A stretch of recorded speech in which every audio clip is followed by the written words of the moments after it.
Hello viewers, আসসালামু আলাইকুম। কি খবর সবাই, কেমন আছেন? আশা করছি সবাই ভালো আছেন। আলহামদুলিল্লাহ আমিও ভালো আছি। আমাদের ইউটিউব চ্যানেলটিতে আপনাদের অনেক বেশি রেসপন্স পাচ্ছি, সাড়া পাচ্ছি। এজন্য আপনাদেরকে অসংখ্য ধন্যবাদ সবসময় আমাদের সাথে থাকার জন্য। আশা করি প্রতিনিয়ত আপনাদের সামনে হাজির হব নতুন নতুন অজানা তথ্য নিয়ে। আজকে কথা বলবো ফার্স্ট টাইম সেক্স, অর্থাৎ প্রথমবার সহবাসের যে অনুভূতি বা ফিলিংস সেটা নিয়ে। অনেকের মধ্যে বিশেষ করে দেখা যাচ্ছে যে নবদম্পতির ক্ষেত্রে অনেক সময় একটা ভয় কাজ করে। বিশেষ করে ফার্স্ট টাইম সেক্সের কথা যখন তাদের মাথায় আসে, নারী পুরুষ উভয়ের মধ্যে একটা অস্বস্তি কাজ করে। অনেকে মনে করে থাকেন যে কিভাবে হবে বা কি হবে। আসলে এই যে একটা অনুভূতি, এটা কিন্তু দেখা যাচ্ছে যে তাদের মধ্যে একটা দুশ্চিন্তা তৈরি করে।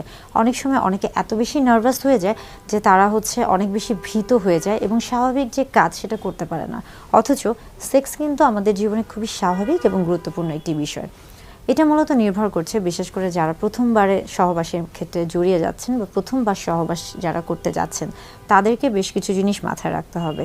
যে প্রথমবার সহবাসের ক্ষেত্রে কিন্তু বিষয়টা নিয়ে কখনোই অতিরিক্ত চিন্তা করা যাবে না যে আসলে কি হবে বা কি হবে না, বা কোনটার পর কি হবে বা আমি কিভাবে কি করব, প্রসেস, এই যে স্টেপ বাই স্টেপ চিন্তা করা, এই যে অতিরিক্ত চিন্তা, এটা কিন্তু অনেক সময় দুশ্চিন্তার কারণ হয়ে যায়। তাই এই বিষয়টা নিয়ে কিন্তু অতিরিক্ত চিন্তা বা দুশ্চিন্তা করা যাবে না, এটাকে খুবই স্বাভাবিকভাবে নিতে হবে। এবং পুরুষদের ক্ষেত্রে একটা টেন্ডেন্সি রয়েছে, অনেকে মনে করে থাকেন যে প্রথমবার সহবাসের ক্ষেত্রে স্ত্রীদের, অর্থাৎ তাদের ক্ষেত্রে একটা সতীত্ব প্রমাণের একটা বিষয় চলে আসে। বিশেষ করে অনেকের মাথায় থাকে যে প্রথমবার সহবাসের ক্ষেত্রে স্ত্রীদের হাইমেন বা যে যোনিপথের যে পর্দাটি রয়েছে সেটা হয়তো বা ছিঁড়ে যাবে, বা সেটা হয়তো বা সেখান থেকে অনেক বেশি ব্লিডিং হবে বা রক্তপাত হবে। এই যে একটা ভ্রান্ত ধারণা, এটা কিন্তু অনেকের মধ্যেই রয়েছে। তো মূলত দেখা যায় যে প্রথমবার সহবাসের ক্ষেত্রেই কিন্তু বেশিরভাগের ক্ষেত্রেই কিন্তু এই যে হাইমেন ছিঁড়ে যাওয়া বা ভার্জিনিটি লস হয়ে যাওয়া, এই যে শব্দগুলো রয়েছে, এই জিনিসটা আসলে প্রযোজ্য নয়।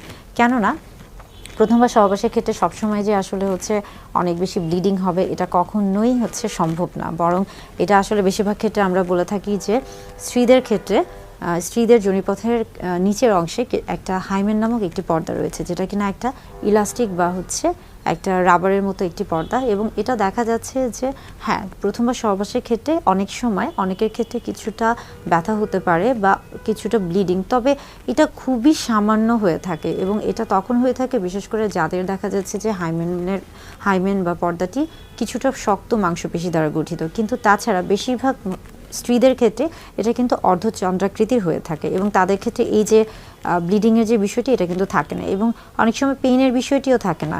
তাই সবার ক্ষেত্রেই যে প্রথমবার সহবাসের ক্ষেত্রে, বিশেষ করে নারীদের ক্ষেত্রে প্রথমবার সহবাসের ক্ষেত্রে প্রত্যেকবারই বা প্রথমবার যে অনেক বেশি রক্তপাত হবে এবং ব্যথা হবে বা এই যে হাইমেন ছিঁড়ে যাওয়ার যে একটা ব্যাপার থাকে, এগুলো কিন্তু সঠিক নয়। আবার পুরুষদের ক্ষেত্রেও দেখা যাচ্ছে যে পুরুষরা অনেক সময় ভয়ে থাকেন যে তিনি পারবেন কি না, বা কিভাবে কি করবেন, বা কোথায় তিনি পেনিট্রেশন করবেন, এই যে বিষয়গুলো, এই প্রত্যেকটা জিনিস কিন্তু আসলে নারী পুরুষ উভয়ের ক্ষেত্রে জানতে হবে।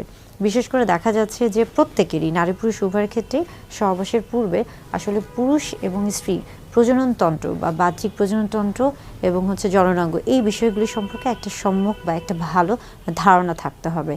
আমার কাছে এমনও অনেক রুগী এসেছে যারা নব দম্পতি বা বিবাহিত দম্পতি, অথচ তারা জানেই না যে কিভাবে সহবাস করতে হবে বা এই যে পেনিট্রেশনের বিষয়টি, এটা তারা জানে না। তো এই বিষয়গুলো সম্পর্কে আসলে ধারণা থাকা উচিত।